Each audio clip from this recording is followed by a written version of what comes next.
I am so happy that this new line has so many people writing me and telling me, they really enjoy these little characters. It's hard to separate myself from Squatches as being an original character that I've kind of honed in and made them my own style.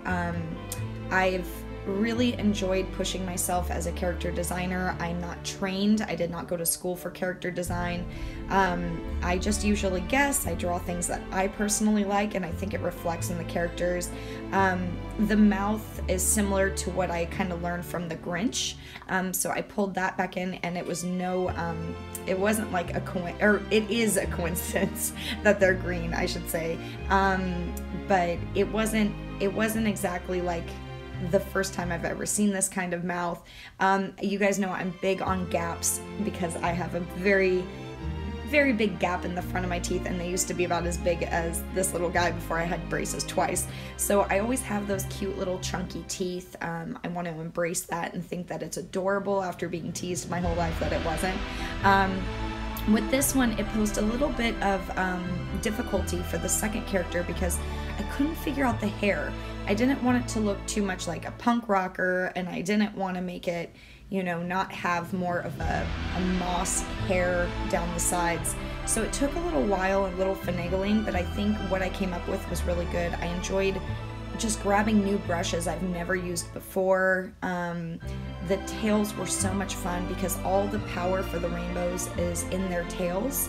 I decided to go a little bit dinosaur vibe on this one. I wanted to add little scales down the back. I love the warmth. I love things like Lilo and Stitch, where you see Stitch have those warm, beautiful ears, along with the cool tones that he is with like blues.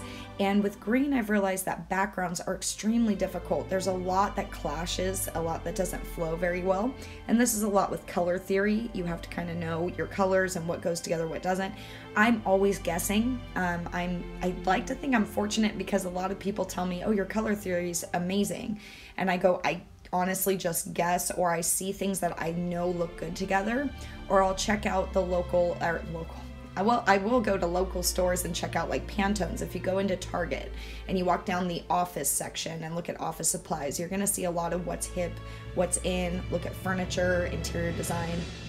So a lot of times it's just seeing what's in and how the colors just sit really well, but I will search Pantones and see kind of what goes together.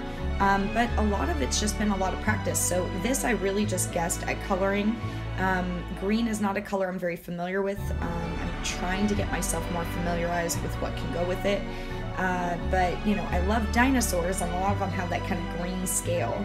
So, pun intended, scales. But anyway, I hope you enjoy this new line. I wanted to do my own spin on what people would think were leprechauns.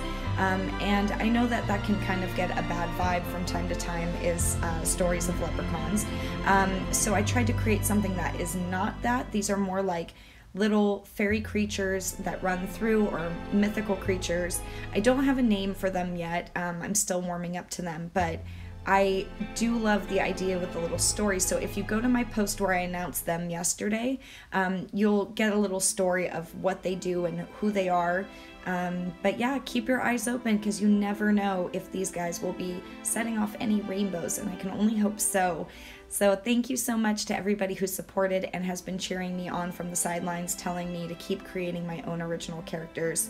There was definitely some heavy influence from artists I love, and I hope you enjoyed it.